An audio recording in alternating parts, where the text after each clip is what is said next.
记如来真实义，为度化一切众生，请大家发无上殊胜的菩提心。下面我们继续讲那个定解宝藏论。定解宝藏论里面现在讲第四个问题。第四个问题嘛，本人不去提出一个问题，就是说那个我们修行修大乘见解的时候是观察修还是这个安止修？这个问题呢，就是有一部分人就是说是必须要这个通过观察修，否则的话呢，就像睡眠一样没有这个意义的。有些时候呢，就是必须要就是这个安住修，不然的话呢，观察对这个本来的实现意义有所障碍，因此就是不能这个观察，就有两种这个说法。摩诃仁波切这个对此回答的时候呢，就是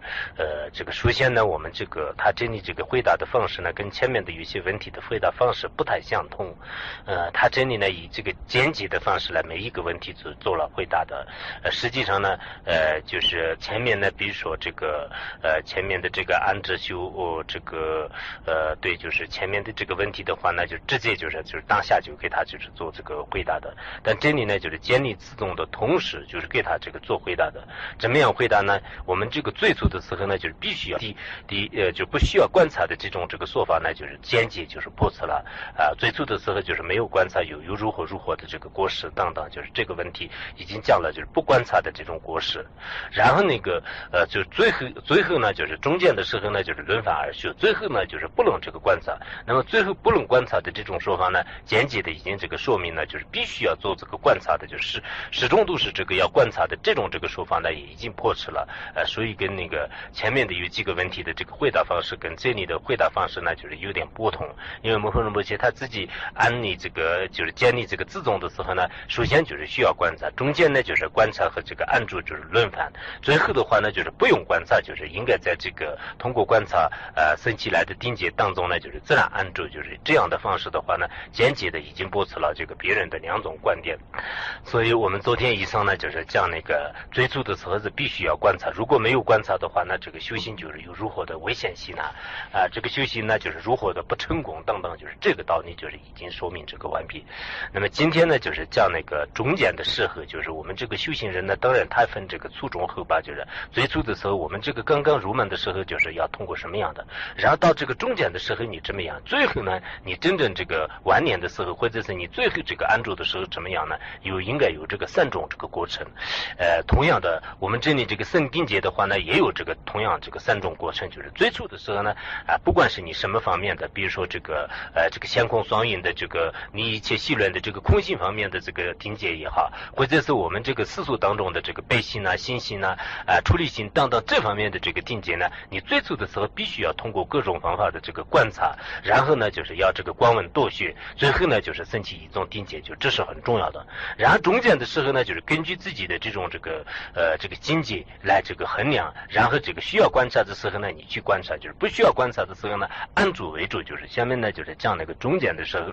中间观察就是中间插住当脚踢，就是这个插住从字里面不是很好听，但是这几个字呢，必须在这个七个字里面就是要这个说，就是这样的话呢，就是也不得不这样。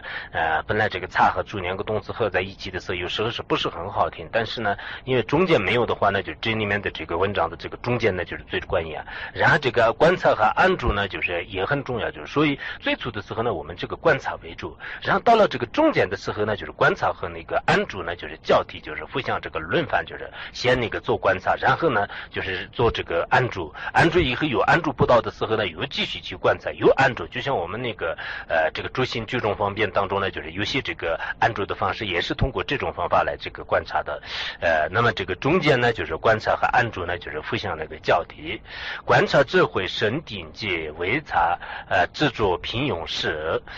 屡屡观察因定界，生起定界于彼中，不善意愿而修责。他这里说我们这个修行呢，就是到了这个中间的时候呢，就是先应该这个如理如实的这个细微观察，然后去细微观察呢，就是通过观察自己的相续当中得到这种定解的时候呢，然后在这样的这个定解当中是安住，就是所以把这个安住和观察呢，就是不能这个贪着一味的，就是这两个就是互相这个交替。也就是说，就是下面说这个观察呢，就是它会这个升起来，在自己的相续当中，就是通过观察，就是对这个登经无二的这种本性也好，或者是这个大悲菩提心等等，就是这个呢就是升起那个定解。当你这个升起定解的时候呢，就是不错观察呢就是真会生定解。然后这样的这个定解呢，有时候这个会容易这个消失的，就是你没有这个观察的时候呢，就开始这个执着的这个庸俗的这种分别呢就是升起来。比如说我们那个平时这个修大悲心而言，修大悲心而言的话呢，就是这个首先呢就是大悲心和那个就是为什么是一切众生是当过自己的父母，为什么是这个佛教当中呢，就是根本就是大悲心，大悲心没有的话呢不算一个佛教徒。就这方面就是详详细细的通过那个上师的教育来观察，然后观察以后呢，自己的相续当中真的升起了一种这个定解。我觉得这个大悲心呢就是必须要这个不能离开的，就是这个大悲心必须具足，就是这样的定解。但有时候呢你没有这个观察很长时间的时候呢，就是这个大悲心呢就是没有了，就是凭上这个庸俗的一些执着吧，就是平时我们的一般的这个分别念呢，对看到众生也是对他生不起大悲心的这样的一种这个执着和这样的一种平庸的这种这个分别念呢，就是容易这个升起来的。这个时候呢，你又这样屡屡的这个观察，又开始观想，就像阿底峡存在的那个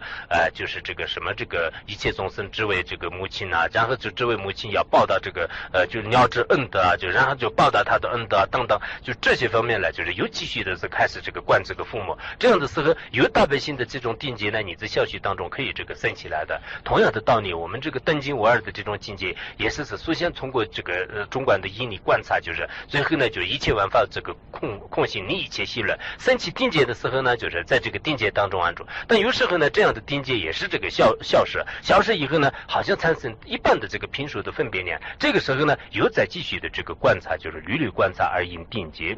升起定解于彼中不散一元而安住。当你这个升起真正的这个不管是我昨天呢就是这几天一直讲这个所谓的定解呢，就是从两方面的这个定解。我们这个经常这个入定的时候呢，就是像这个机智和升观双运的，或者是那个登境双运的这样的境界呢，也可以叫这个定解。我们平时这个修行当中的这个大悲心啊、菩提心啊、对上师三宝的这个信心呢，也属于是一种这个定解。不管是哪一个定解呢，就是你这个定解升起来的时候呢，就是在这个定解当中就是可以继续这个获得。比如说这个世俗当中的有些那个大悲心和信心的话呢，你升起了这样的大悲心和信心时候呢，就是不离开这样的这个信心，就是经常呢就是在这个依愿安住，就是经常观想这样的这种菩提心和信心。或者是你这个登经无二的这种境界升起来的话呢，那么这样的这个定解当中呢，就是心不外散乱，就经常呢就是依愿安住而这个修持。这就是我们的这个所谓的这个道次第论。就是因此这个尼玛巴的这个道次第论呢，就是大家也应该这个明白。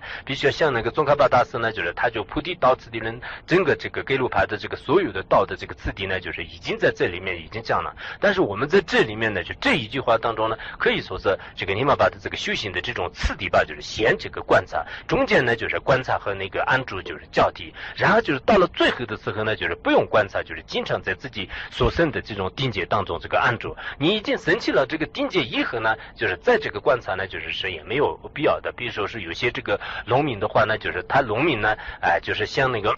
这个精进的，就是他耕地，就是耕地已经完了以后呢，你再去这个耕地呢，就是也没有这个必要的，就是你一直这个等到就是他的那个树果就是这样然后呢就是又开始那个就是到了那个这个春天的时候呢，又开始这个耕地，就是所以你如果这个定解的话呢，已经离开了的话呢，就是马上要这个想尽一切办法把这个定解就是升起来。然后有了定解的时候呢，就是在定解当中就不散的安住不然的话呢，你已经升了定解，你还继续观察，就是那这样的话呢，就是没有这个很大的意义。就是下面也在这个阐述定解以及正义心二者相互矛盾故须以观察出正义，定解越来越正常。就是因为这个定解这个产生的话呢，就是定解与它这个相反与它那个相反的这个正义呢，就是不会这个存在的。为什么这样讲呢？就是因为我们这个一个新的相续当中呢，就是有两种这个相反的这个分别念呢，就是不可能这个产生的。然后你这个相续当中呢，就是真正这个对，比如说对上师的就升起那个信心，但那个升起信心的时候呢，与它这个相反的现见呢，就是不可能就是同住的。就是因此呢，这个所谓的定解和这个信心，所谓的定解和正义心呢，就是争议呢，就是我以前也讲过，就是不存在的东西呢，你不往讲那个真上，就是这样叫做是那个正就是然后这个义呢，就是本来这个上是比如说存在这个功德，但是呢你反而非本为是它不存在，就是这样这个理解的话呢，就是义就是这个增和义呢，就是不符合这种道理，就是反而自己的分别呢，就是往讲那个就不存在的就是说是有，存在的呢就是不存在，就是这样的一种分别呢，本来上是有功德，但是你反而认为是没有这个功德，然后本来上是没有过失，但你反而认为是有过失，所以上是呢就是有过失无有功德的人的话，是这叫做是增益性，就是这个一般来这个佛教当中的一种这个专用字。因此我们那个所谓的这种这个定解，就是殊胜的这个定解，不管是心性处理性还是这个登进无二的这种定解和然后这个人们的这个心的相续当中的这增益性呢，这两个是就完全是就像是这个光明和黑暗一样的，或者呢就是祸和祟一样的，就完全是这个矛盾的。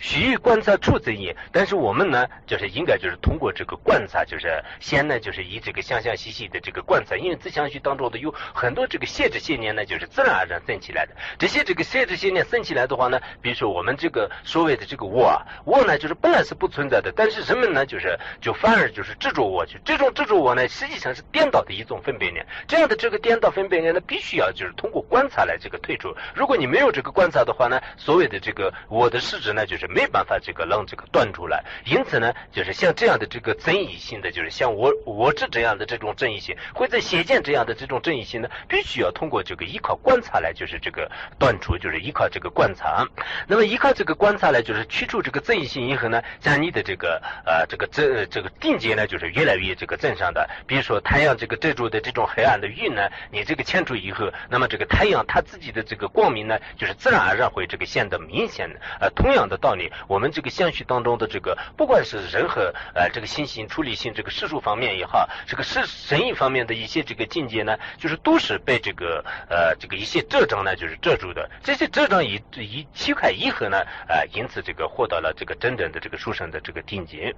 就这个呢，就是我们这个中间的时候呢，就是观察和那个安住呢，就是需要有一种这个轮番的就根据自己的这个修行和情况呢，就是看看就是你需不需要观察。如果你经常生一些庸俗的分别念呢，或者是无量的状态当中的话呢，你还是要这个观察，就是然后你这个观察以后，就是境界已经升起来的话呢，就是不用这个观察，就是在这样的境界当中安住，就是所以这个安住和这个观察呢，就是互相这个交替的方式来就是这个依靠，就这是这个中间的时候。那么最终呢，就是最终唯以观察因定界自然升起时，安住于被境界中观察一成何须理？若知顺之无有生无有舍，以此定界断色者，人所无色复观察，难道不是愚本也？他说到了这个最后的时候，就是没分什么，不是我们这个定界报道呢，就是第4个问题回答的时候，他就分3个层次来这个回答的，就是最初呢就是要观察，中间是这个要轮番，然后最后呢就是不用观察。这样的最终的时候呢，就是这个就是到了这个最后吧，因为你这个比如说我们这个有些修行人呢，就是最初的时候自己非常亲近，就是观察了，最后呢就是我这个升起一定的这个定界，然后中间的时候呢，就是他也是在经过一段的时间当中观察和安住轮番，就是这样修持过。那么到了这个最后的时候呢，就是他的这个相续当中是这个无我的这种境界，或者是这个大悲菩提心的境界呢，自然而然这个升起来的。比如说看见一个可怜的这个众生的时候，你的这种悲心呢，自然而然这个升起来。这个时候呢，你就根本不用想啥，这个众生是当过我的这个父母啊，就是以前他当我的这个母亲的时候，真的对我非常好，就这些这个观察呢，就根本不需要经过的，因为你这个看见他的时候呢，就是自然而然自己的相续当中的这个悲心呢，就是升起来，悲心的定界就是升起来。然后你这个自然这个安住的时候呢，就是我的这种境界呢，就是自然而然这个升起来。所以呢，就这个时候呢，就是你不用这个观察。那么这个做前一段时间就是不是那个就格鲁派和有些这个大德呢，就是说是始终都要这个观察，就如果没有观察的话，像睡眠一样的话，那这种这个说法呢，就是在这里间接的已经驳斥了这个他们的观点，就是那这样这个没有必要的。为什么没有必要呢？最终唯以观察因定界自然升起，观察一成呢，这个何须你就是那么这个时候呢，你就可以这个安住在你4个所缘的境界当中，你安住在自己的这个殊胜的定界当中，然后你再次这个观察的话话呢，有什么样这个利益呢？有什么样这个成理呢？因为你这个自己的境界已经这个显现出来了，这种这个境界呢，就是以前是通过观察而这个获得的。你现在再次这个观察的话呢，那就不是这个多余的事情。本来这个非常清净的一个水池呢，就是原明这个什么这个明月呢，已经这个显现在这个水池当中。但是你如果再去搅拌的话呢，就反而这个原因呢，就是这个现的这个就乱了，就是不可能这个现的这个清净呢。因此呢，首先通过观察，中间论法，就是最后呢，就是根本这个不需要这个观察的。最后这个引起这个定界，就是自然而然升起定界的境界当中呢，就是自然而然安住。这个时候呢，就是根本不需要这个观察。你如果说是还需要观察的话呢，那么这个是在我们这个因明当中的话呢，就已经成立了的这个事情呢，就是再次这个成立，就是那就是这是一种这个有这个重复的这个过失，重犯的这个过失，就是有非常这个大的这个过患，就是这是不合理的。它下面有这个比喻说明了这个问题。若知孙子无有色，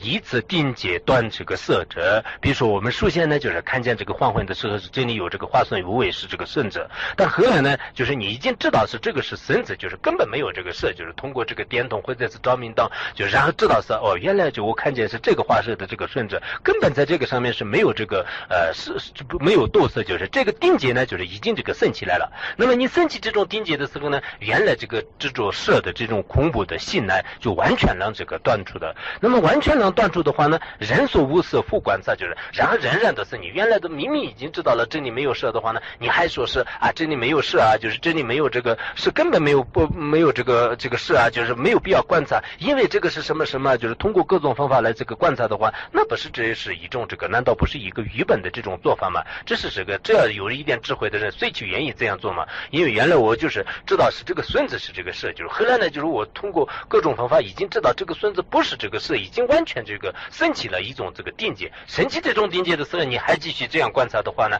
那就不是一种这个愚笨的行为呢。因此呢，我们这个相续当中呢，就是真正这个空乐无二的这种智慧啊，这个升起来了以后呢，就是经常在这样的这种境界当中再去这个观察，然后你呢没有必要就是在可能有一个另一个这个很殊胜的，就是再去这个以中观的各种教理啊、上师的窍诀了，就是再次这个观察的话呢，就没有必要的。因此我想我们这个修大圆满的人也是一般来说，这个我们这个凡夫式和素人式的有些这个比较这个相同的这个法界，或者是相同的心的本性，你自己已经通达的时候呢，再没有去这个观察，就是你通达的这种境界，明空无念的境界当中呢，平时自己也经常这个安住的话呢，你这个产生分别念的时候呢，就是通过各种方法再安住，就是这样就可以了。你首先就是对这个心的本性呢，就是有没有这个一个认识，就是或者是这个定界，有了定界的时候呢，在这样的定界当中经常这个安住就可以了，也没有必要就是再去观察，就是这个是不是什么这个有颜色形状这个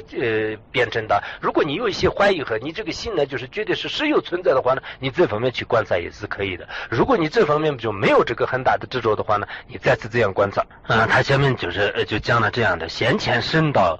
真我是不以观察而修行，先念真我何须加上因者视察一他这里比如说那个先前了这个孙子的你一切细论的这种空性的境界吧，就是那么这种真我这个已经现前的时候，比如说像那个获得第一地菩萨，就是第一地菩萨以上的这种境界呢，就是先前的时候呢，就是没有这个必要，就是再通过这个中观的这个一义多因当这各种这个理念来就是观察。为什么呢？因为这个你已经先念真我了，先念真我的话呢，就是再加上一个必念的话呢，那就有什么这个意义呢？比如我们这个世界上也是你这个眼前的这个柱子呢，就是已经这个无我的这个见到了，眼前的知足无我见到的话呢，你说是这个柱子呢，就是因为就是真理应该存在，就是因为呢就是在我前面，或者呢你这个就是自己的这个惑呢，就是已经真正见到的话呢，就是通过这个验呢，就是推测的话呢，就这是没有必要的。因为这个所谓的这个必念就是所谓的这个必念的话呢，你这个先念无法抉择的一个东西呢，就是通过必念方法来这个可以知道的。然后通过先念知道的话呢，那再去观察和再去必念呢，就是没有这个任何释义的。同样的道理，就是升起那个定界的时候呢，相当于是你这个先念见到了一样的。先念见到的时候呢，你再去观察的话呢，观察呢就毕竟是它是一种属于视察一方面的就是它呢就是毕竟是属于是一种这个隐明当中的这个推断，就是因为我们这个观察呢，比如说我们这个从这个玩法这个抉择为这个无因身或者是这个它不是这个公因，它不是公身，也不是这个有因身，不是无因身，就这样呢，实际上是它是一种这个推断，就就是也是一种这个比量。那么我们就是文法这个空性呢，就是有一定的定界的时候呢，你再去中观的这些力量来观察，也实际上是多余的事情呢，也没有什么这个必要的。就是你限量的已经见到的事情呢，你再加上一个比量的推理的话呢，那么这就是这个不符合这个中观和移民的这个推断。因此呢，就是这个僧者呢，就是先前已经这个证悟的时候呢，没有必要去再这个观察这个修行，因为呢，你先前已经证悟，再为什么还需要这个从因来这个观察呢？就没有这个必要，就是因之这个观察。下面呢就是讲那个，如果你这个这个时候这个还要观察的话呢，就是那就有很大的这个过患，就是用一种这个就是始终都是需要这个观察的话呢，那么这种这个宗派的说法是不合理的。不合理呢，就是它这里有一种这个泰国的方式，就是发一种这个泰国吧，就是你如果承认这个始终都是这个需要观察的话呢，那么这个有很多的这个过失，按照你的观点是不得不承认的。倘若依照入观点，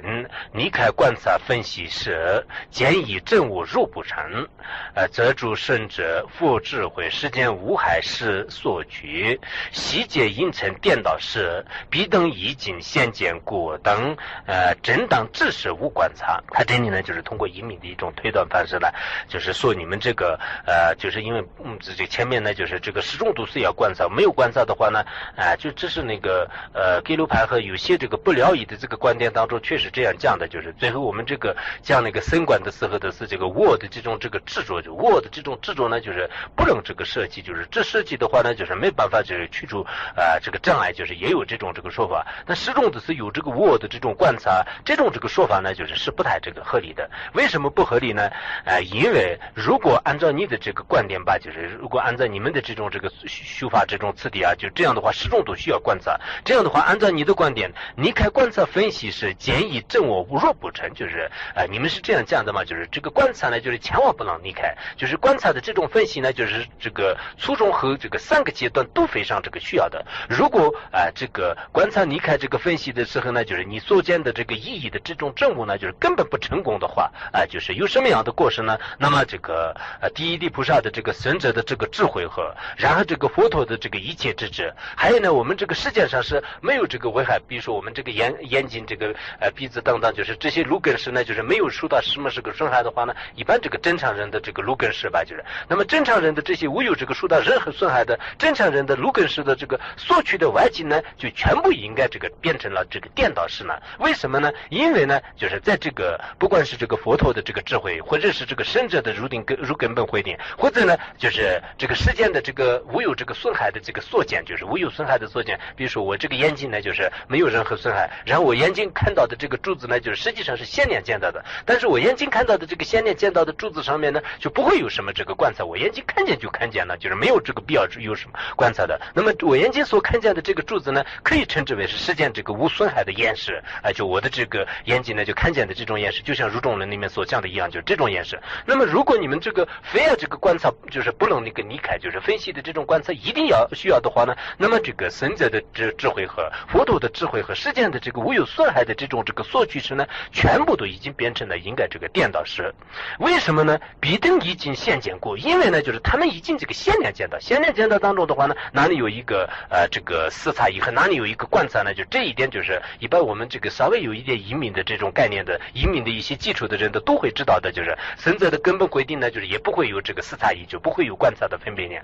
是这个佛陀的这种这个智慧呢就是更不会说是不会有这个任何这个分别念能取所取的这种观察的这个意识。然后我们这个世间凡夫人这个无损害的这个路根识所见到的先念境界的话呢，也根本不会有任何这个颠倒是什么这个执着分别念。那么这些这个心识呢全部是这个先见的缘故，正当知识无观察就正当知识就正在这个见这个时候呢，就是他们就根本不会这个自己的这个观察和分别念是根本不会的。按照你们的观点的话呢，你们说是所有的这些境界的话呢必须要初中和3个要观察，没有观察的话呢就是这种证悟是不成立的，这种证悟和这种这个先见是不成立。既然是这样的话呢，那么这个僧者的所有的这种智慧呢就是全部是颠倒的分别念。你们那这样的话在第一地菩萨、二地菩萨像这个观音菩萨和那个文殊菩萨入定的智慧呢就是也全部是颠倒念的话呢，就是你看你在佛教当中是再没有这个更大的这个诽谤了。然后呢你们说这个佛陀的这个智慧呢就是也全部是这个颠倒分别念，因为当时呢就是没有这个观察之故，这样的话呢那这个佛陀的这个智慧都是颠倒分别念的话呢，你们谁的这个智慧是真正的？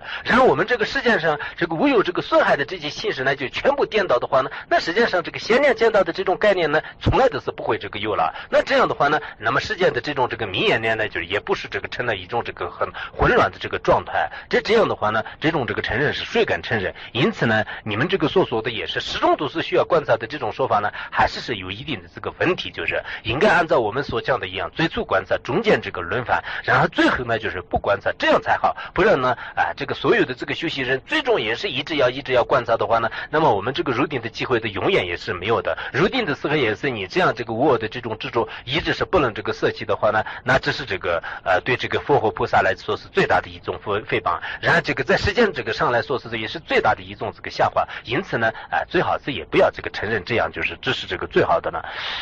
今天定界宝藏呢讲到这里。之间的这个无有这个损害的这个缩减，就是无有损害的缩减。比如说我这个眼睛呢，就是没有任何损害，然后我眼睛看到的这个柱子呢，就是实际上是先念见到的，但是我眼睛看到的这个先念见到的柱子上面呢，就不会有什么这个观察，我眼睛看见就看见了，就是没有这个必要有什么观察的。那么我眼睛所看见的这个柱子呢，可以称之为是实践这个无损害的眼识，就我的这个眼睛呢就看见的这种眼识，就像入中论里面所讲的一样，就是这种眼识。那么如果你们这个非要这个观察，就是不能那个离开，就是分析的这种观察一定需要的话呢，那么这个僧者的智慧和佛陀的智慧和世间的这个无有损害的这种这个所趋势呢，全部都已经变成了应该这个颠倒式。为什么呢？必定已经先见过，因为呢就是他们已经这个先念见到，先念见到当中的话呢，哪里有一个这个四差异和哪里有一个观察呢？就这一点就是一般我们这个稍微有一点移民的这种概念的移民的一些基础的人都会知道的，就是僧者的根本规定呢，就是也不会有这个四差异，就不会有观察的分别念。是这个佛陀的这种这个智慧呢，就是更不会说是不会有这个任何这个分别念能取所取的这种观察的这个意识。然后我们这个时间反复人这个无损害的这个卢根斯所见到的先念境界的话呢，也根本不会有任何这个颠倒什么这个执着分别念。那么这些这个心识呢，全部是这个先见的缘故。真当只是无观察就真当只是就真在这个见这个时候呢，就是他们就根本不会这个自己的这个观察和分别念是根本不会的。按照你们的观点的话呢，你们说是所有的这些境界的话呢，必须要初中和三个要观察，没有观察的话呢，就是这种真悟是不成立的，这种真悟和这种这个先见是不成立。既然是这样的话呢，那么这个僧者的所有的这种智慧呢，就是全部是颠倒的分别念。你们那这样的话，在第一地菩萨、二地菩萨，像这个观音菩萨和那个文殊菩萨入定的智慧呢，就是也全部是颠倒念的话呢，就是你看你在佛教当中是再没有这个更大的这个诽谤了。然后呢，你们说这个佛陀的这个智慧呢，就是也全部是这个颠倒分别念，因为当时呢就是没有这个观察之故。这样的话呢，那这个佛陀的这个智慧都是颠倒分别念的话呢，你们谁的这个智慧是真正的？然后我们这个世界上这个无有这个损害的这些信使呢，就全部颠倒的话呢，那实际上这个先念见到的这种概念呢，从来都是不会这个有了。那这样的话呢，那么世间的这种这个明眼念呢，就是也不是这个成了一种这个很混乱的这个状态。这样的话呢，这种这个承认是谁敢承认？因此呢，你们这个所说的也是始终都是需要观察的这种说法呢，还是有一定的这个问题，就是应该按照我们所讲的一样，最初观察，中间这个轮番，然后最后呢就是不观察，这样才好。不然呢，这个所有的这个修习人最终也是一直要观察的话呢，那么我们这个入定的机会的永远也是没有的。入定的时候也是你这样这个我的这种执着一直是不能这个舍弃的话呢，那这是这个对这个佛和菩萨来说是最大的一种诽谤。然后这个在时间这个上来说是也是最大的一种这个下滑。因此呢，最好是也不要这个承认这样，就是这是这个最好的呢。今天定界宝藏呢讲到这里。这个所有的这个修习人最终也是一直要观察的话呢，那么我们这个入定的机会的永远也是没有的。入定的时候也是你这样这个我的这种执着一直是不能这个舍弃的话呢，那这是这个对这个佛和菩萨来说是最大的一种诽谤。然后这个在时间这个上来说是也是最大的一种这个下滑。因此呢，最好是也不要这个承认这样，就是这是这个最好的呢。今天定界宝藏呢讲到这里，最好的呢。今天定界宝藏呢讲到这里。